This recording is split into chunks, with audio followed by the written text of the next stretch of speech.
Who was the very first female millionaire in the US of A's history?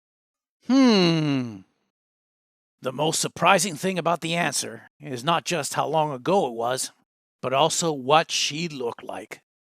Meet Sarah Breedlove, and stay tuned for her story.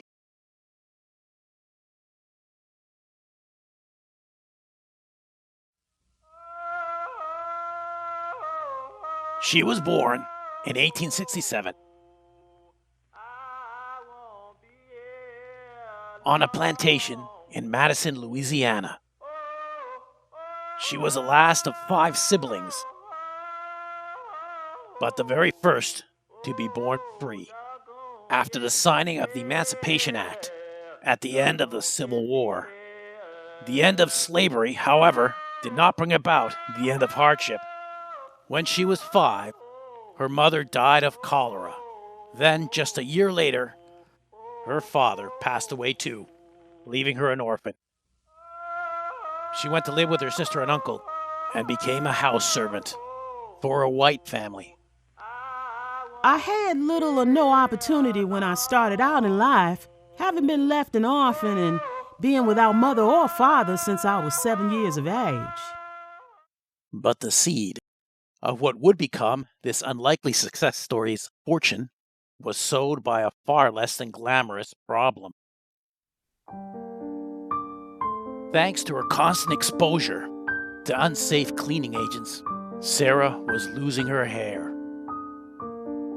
It should have been nothing compared to all my other woes, but for some reason, it was the last straw. I had to do something about it. By this point, Sarah was in her early 20s. She'd been married no less than 3 times and had a daughter. But thankfully, Sarah had 2 brothers who worked as barbers in St. Louis. They introduced her to a product line by another African-American woman entrepreneur named Anna Malone. Now, this Anna Malone was not quite the millionaire yet herself, though she was on her way to becoming one, but she would change Sarah's life. Sarah started selling Malone's product line, and at first it was slow going. But soon Sarah started to experiment with the formula, seeing if she could make it more effective. This put her at loggerheads with Malone, who accused her of stealing her formula and her ideas. But Sarah was undaunted. She married for a 4th time, but this time she chose wisely. Charles Walker, a newspaper editor, advised Sarah in matters like promotion and advertising, and got her to adopt the title of Madame. Madame Walker sold her products door to door and advised African American women on how to care for their hair.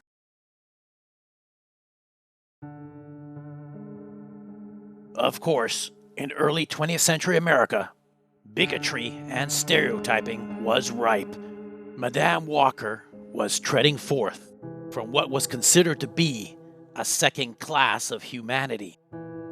So the advertisement wars weren't just against Anne Malone. They were also a counterattack against a psychological assault towards blacks and women.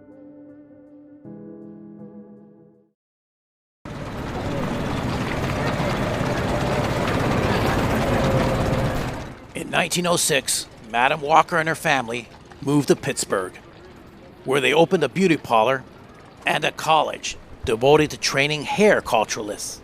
She also began something called the Walker System, where she trained other African American women to sell her product line and earn hefty commissions.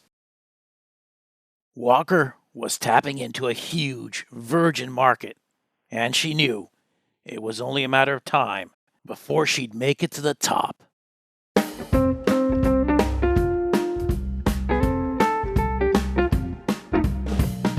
When the business grew large enough, she moved operations to Indianapolis, where she established a headquarters, which soon enough grew into an entire factory with a research lab and a large beauty school. Madam Walker had beaten Malone to the punch of becoming the first African-American female millionaire. The Madam C.J. Walker Manufacturing Company had become huge. Anne Malone would go on to become a millionaire herself, being Madam Walker's direct competition. And like Walker, she'd be known for her great philanthropy. But it was Walker who took the education of black women in the field of business and commerce to the next level. In 1917, she organized a conference that has gone down in history as one of the first national gathering of entrepreneurial businesswomen of any color, anywhere. She became more involved in civil political matters as well, helping to establish the first YMCA in the black community in New York State.